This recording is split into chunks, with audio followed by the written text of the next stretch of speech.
InsyaAllah kita buka majlis kita dengan Ummul Kitab Al-Fatihah.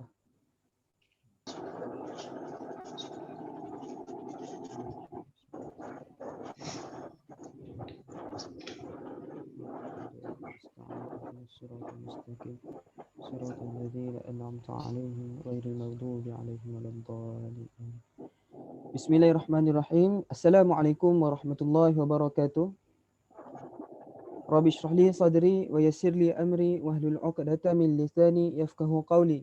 Rabbi yassir wa la tu'assir wa tamim bil khair ya karim. Assalamualaikum warahmatullahi wabarakatuh. Nama ana Muhammad Amar Syafiq bin Muhammad Syukri selaku moderator untuk forum kita pada hari ini. Bersama saya 4 orang panel, iaitu panel yang pertama Al-Fadil Ustaz Muhammad Fakrul Hakim bin Abdul Aziz. Panel yang kedua adalah Al-Fadil Ustaz Muhammad Faisal Adli bin Hanafis. Panel yang ketiga ialah Al-Fadil Ustaz Ahmad Faris Sulhi bin Ahmad Firdaus. Dan panel yang terakhir ialah Al-Fadil Ustaz Muhammad Afiq Hazim bin Saharuddin. InsyaAllah pada hari ini forum kita akan membincangkan tentang pembinaan tamadun Islam terhadap sektor pendidikan. Baik, seperti mana kita tahu, institusi pendidikan di zaman kerajaan Islam telah lama wujud selaras dengan perkembangan agama Islam lagi. Institusi ini ditubuhkan sejak dari zaman Rasulullah SAW hinggalah zaman sekarang. Institusi ini ditubuhkan secara formal dan tidak formal. Institusi ini merupakan suatu sistem peraturan yang bersifat mujarad dan suatu konsepsi. Institusi ini juga terdiri dari kod-kod norma, ideologi-ideologi sama ada bertulis ataupun tak bertulis. Institusi ini bersifat sosial. Institusi yang bersifat sosial pula seperti analisis-analisis yang seragam dan bertulis atau bersifat individual seperti sikap orang yang tertentu. Definisi-definisi institusi ini bergantung kepada pendapat umum sama ada secara formal ataupun tidak formal. Okay, baik. Untuk soalan yang pertama, Ana ingin menunjukkan soalan kepada Ustaz Muhammad Fakrul Hakim. Okey, baik Ustaz. Ana ingin bertanya, ada berapakah zaman tempat pendidikan sebelum penubuhan sekolah? Terima kasih kepada moderator kita Al-Fadil Ustaz Ahmad Syafiq. Tempat pendidikan sebelum penubuhan sekolah ada 3 zaman, iaitu zaman Rasulullah SAW, zaman para sahabat dan tabi'in, zaman kerajaan Bani Abbasiyah. Pada zaman Rasulullah, terdapat banyak tempat pendidikan sebelum penubuhan sekolah. Di antaranya Darul Arqam.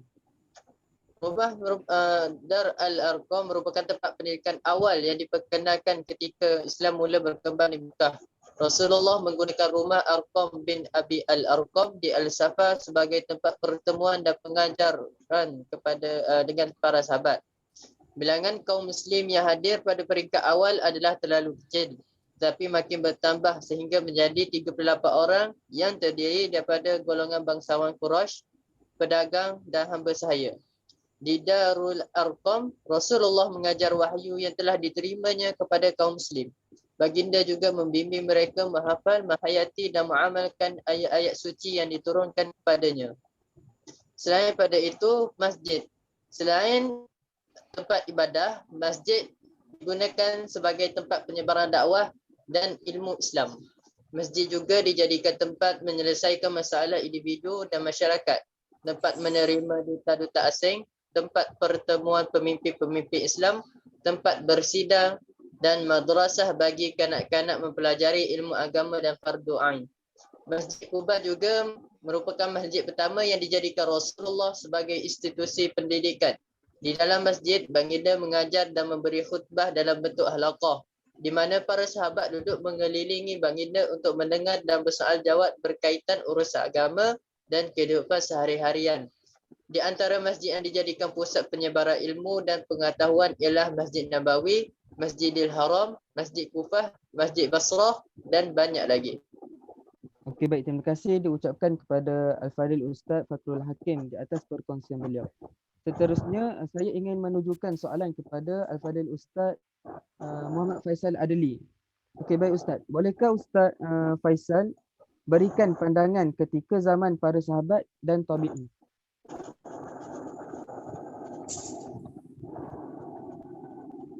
Terima kasih Tuan Moderator atas soalan yang dituju. Zaman kerajaan Bani Umayyah. Pada zaman pemerintahan Bani Umayyah, para sahabat dan tabi'in berlumba-lumba membina institusi pengajian Islam. Antaranya ialah masjid, kutab, istana, kedai-kedai saudagar dan rumah. Pelajaran yang diajar pula ialah ilmu tafsir, hadis, fiqh, bahasa kesusasteraan Arab dan lain-lain. Pelajaran tersebut diajar dalam bentuk syarahan. Selain itu, muncul beberapa aliran ilmu iaitu ilmu kalam, undang-undang tasawuf dan falsafah. Okey.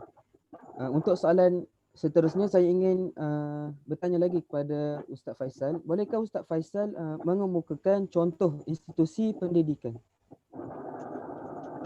Baik. Antara contoh institusi pendidikan, yang pertamanya pendidikan di istana. Permulaan pendidikan di istana ialah di istana khalifah-khalifah dan pembesar-pembesar untuk mendidik putera-putera mereka sebagai persediaan untuk memikul tanggungjawab sebagai khalifah dan pembesar di masa depan.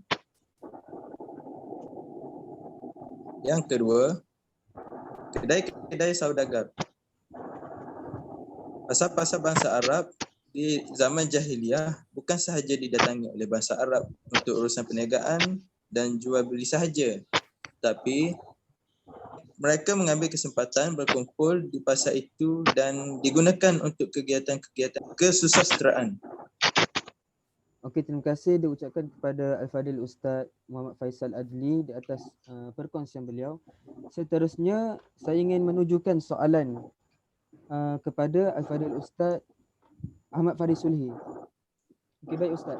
Bolehkah Ustaz Faris terangkan kepada kami tentang zaman kerajaan Bani Abbasiyah? Okay, baik, bismillahirrahmanirrahim. Terima kasih kepada tuan moderator kita iaitu Al-Fadhil Ustaz Ahmad Syafiq. Okey, pada zaman kerajaan Bani Abbasiyah, zaman pemerintahan Harun al-Rashid dan Ma'mum merupakan zaman kemajuan dan kegemilangan ilmu pengetahuan dan pendidikan. Terdapat pelbagai pusat pendidikan yang lain ditubuhkan untuk mempelajari ilmu agama dan ilmu lain seperti ilmu hisab, ilmu kimia, ilmu fizik, ilmu bintang, ilmu mantik, ilmu falsafah. Okay, yang pertama, kursus pengajian pula terbahagi kepada 3 peringkat iaitu permulaan, menengah dan kepakaran. Yang kedua, kategori pendidikan permulaan ialah kutab dan pondok. Kutab didirikan bertujuan memberi pelajaran awal kepada kanak-kanak selain di rumah atau masjid. Kutab juga merupakan tempat pertemuan di antara guru dan murid. Terdapat 2 jenis kutab iaitu yang pertama kutab yang didirikan bersambung dengan masjid dan satu lagi kutab yang didirikan secara berasingan. Kurikulum pada semua jenis kutab yang terdapat di seluruh dunia Islam semenanjung Tanah Arab, Mesir, Iraq adalah sama. Selain daripada itu, Al-Quran dan Al-Hadith, terdapat pelajaran tulisan khat, tata bahasa, kesusasteraan dan sejarah. Okey. Saya ingin bertanya lagi kepada Fadil Ustaz. Bolehkah Ustaz Faris terangkan lagi kepada kami apakah yang dimaksudkan dengan tempat pendidikan selepas penubuhan sekolah? Okey, pendidikan selepas penubuhan sekolah pada zaman kerajaan Islam sekarang, institusi sekolah dan madrasah mula diperkenalkan pada akhir abad ke-4 Hijrah oleh penduduk Naisabur iaitu Al-Madrasah Al-Baihaqiyah. Madrasah merupakan institusi pertama berbentuk persekolah di dunia Islam. Pada mula sekolah tersebut ditubuhkan hanya bertujuan melawan pengaruh Syiah dengan mengajar ajaran Sunni, tetapi pada zaman Nizam Al-Mulk iaitu Perdana Menteri di bawah Al-Ab Aistan dan Malik Shah, sekolah-sekolah tersebut diperkembangkan. Kemudian aktiviti memperkembangkan dan memperkenalkan sekolah-sekolah diteruskan pula oleh Nur Al-Adin iaitu pengasas pertama sekolah-sekolah di Damsyik. Okay, begitu jugalah dengan zaman Al-Mustansir, beliau telah menubuhkan sebuah maktab yang bernama Al-Muntansiriyah di Baghdad. Di situ diajar mengenai 4 fiqh yang terkenal. Gurunya dibayar gaji oleh kerajaan dan pelajar tidak perlu membayar yuran, bahkan diberi beasiswa. Pada abad yang sama, Madrasah Al-Nisiriyah di Kahirah dan Madrasah Al-Nuriyah di Damsyik, mereka menjalankan fungsi yang sama sebagai institusi pendidikan. Kurikulum pelajaran bagi institusi tersebut selain dari akidah dan syariah ialah ilmu matematik, ilmu fizik, ilmu kimia, ilmu astronomi, ilmu mantik, ilmu falsafah, ilmu kesusasteraan, ilmu sejarah seni, ilmu muzik dan ilmu seni bina. Sekian daripada saya. Okey, terima kasih diucapkan kepada Al-Fadhil Ustaz Ahmad Faris Sulhi di atas perkongsian beliau. Okay, di sini saya ingin berkongsi juga zaman kerajaan Islam sekarang dia ada institusi dua institusi pendidikan. Yang pertama, institusi pendidikan tidak formal dan institusi pendidikan yang formal. Okey, apakah itu institusi pendidikan tidak formal? Okey, seperti yang kita tahu di Indonesia, menurut kebiasaan kanak-kanak yang berumur 7 tahun di Indonesia akan dihantar ke surau untuk mereka belajar Al-Quran, belajar ibadah, belajar tauhid dan akhlak. Begitu juga di Filipina, kanak-kanak mula belajar Al-Quran ni di surau dan rumah guru. Situasi yang sama berlaku di Tanah Melayu, di tempat kita sekarang. Begitu juga peranan masjid dan surau, ia terus menjadi pendidikan yang tidak formal. Okey, yang pendidikan yang formal pula, dia ada dua, iaitu sistem pendidikan pondok dan sistem pendidikan di madrasah. Okay. Sistem pendidikan pondok ni merupakan antara institusi pendidikan Islam yang bersifat formal dan mempunyai pengaruh yang besar di kalangan masyarakat Melayu. Sistem pengajian pondok mula berkembang sejak abad ke-18 sehinggalah abad ke-20 Masihi. Sistem pengajian ni berkembang pesat di dalam Malaysia seperti di dalam negeri Kelantan, Terengganu, Kedah dan Perlis. Antara institusi yang menggunakan sistem ni contohnya seperti Pondok Kubang Pasu dan Pondok Tok Kenali di Kelantan, Pondok Tukku Pulau Manis dan Haji Wan Abdul Latif di Terengganu, dan Pondok Batu 16 yang lebih dikenali sebagai Pondok Pak Ya yang berada di Kedah. Seterusnya, sistem pendidikan madrasah. Institusi pendidikan Islam berkembang setapak lagi di alam Melayu dengan pengenalan sistem madrasah yang merupakan institusi pendidikan yang lebih sistematik. Madrasah pertama yang didirikan ialah antara madrasah pertama yang didirikan ialah Al-Madrasah Al-Masriyah di Bukit Mertajam pada tahun 1906 Masihi, diikuti oleh Madrasah Iqbal Al-Islamiyah di Singapura, Al-Madrasah Al-Ahmadiyah di Riau di Indonesia, Madrasah Muhammadiyah Melayu di Kelantan, Al-Madrasahul Masyhur Al-Islamiyah di Pulau Pinang, Al-Madrasah Al-Khairiyah di Johor, lagi Al-Madrasah Al-Mawiyah Al-Madaniyah di Perlis, Mahat Mahmud di Kedah dan lain-lain lagi pembinaan Mahat di Malaysia. Okey, baik, seperti mana kita tahu pada zaman kerajaan Islam sekarang banyak perpustakaan yang dibina. Jadi saya ingin menunjukkan soalan kepada Al-Fadhil Ustaz Muhammad Afiq Hazim. Bolehkah Fadhil Ustaz menerangkan apakah ciri-ciri perpustakaan yang ada pada zaman Islam sekarang? Okey. Terima kasih Al-Fadhil Ustaz Ahmad Syafiq iaitu sebagai moderator pada hari ini. Okey, perpustakaan di dalam dunia pendidikan, perpustakaan adalah salah satu institusi yang akui dari dahulu dan sekarang. Para cendekiawan Arab iaitu wasi' al-ittila' iaitu luas bacaan, atau bahru fi al-ilm iaitu luas lautan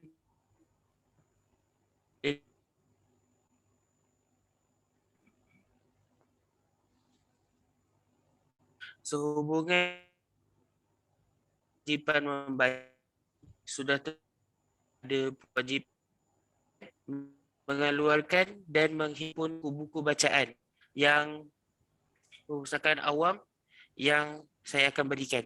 Okey. Jadi perpustakaan ni ada 3. Yep. Yang pertama, perpustakaan awam. Contoh-contoh perpustakaan awam ni ada banyak. Bait Al-Hikmah dan Khizanat Sabu. Okey, yang kedua, perpustakaan separuh awam. Kerana tidak diperuntuk kepada semua golongan masyarakat dan bukan juga perpustakaan persendirian.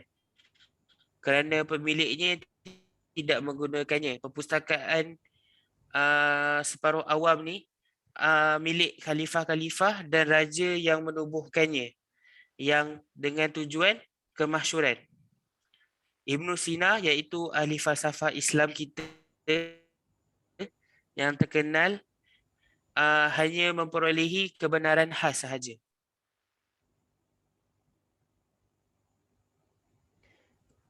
Okey, baik. Seterusnya, seperti mana kita tahu, perpustakaan persendirian dibina oleh para ulama untuk kegunaan mereka. Oleh kerana perpustakaan ini terlalu banyak, maka saya ingin berikan 3 contoh perpustakaan yang saya dapat, iaitu perpustakaan Fad bin Khadan, perpustakaan Hunain bin Ishaq, dan yang ketiga ialah perpustakaan Al-Muwaffaq bin Matran. Bolehkah Fadil Ustaz Afiq menerangkan apakah yang dimaksudkan dengan perpustakaan yang saya sebutkan tadi?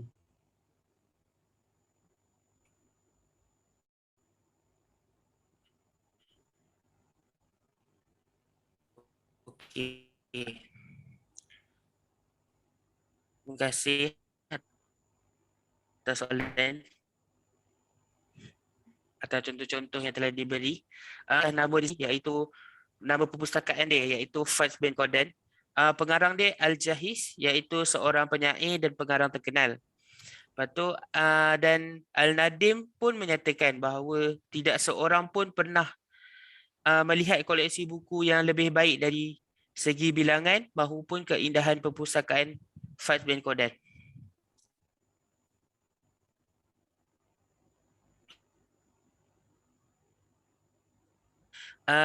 Untuk perpustakaan Hunain bin Ishaq, dan dapat menguasai 4 bahasa utama pada zamannya, iaitu bahasa Arab, Yunani, Suryani dan Peris. Jadi perpustakaan Hunain bin Ishaq terkenal dengan koleksi buku-bukunya dalam bidang perubatan dan bahasa.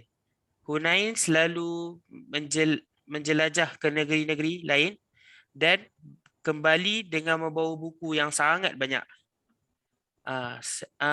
Akhir sekali, perpustakaan Al-Muwaffaq bin Matran. Dia pun sama macam Hunain, seorang pakar perubatan dan juga seorang pecinta buku. Dalam perpustakaan terdapat kira-kira 10,000 jilid yang telah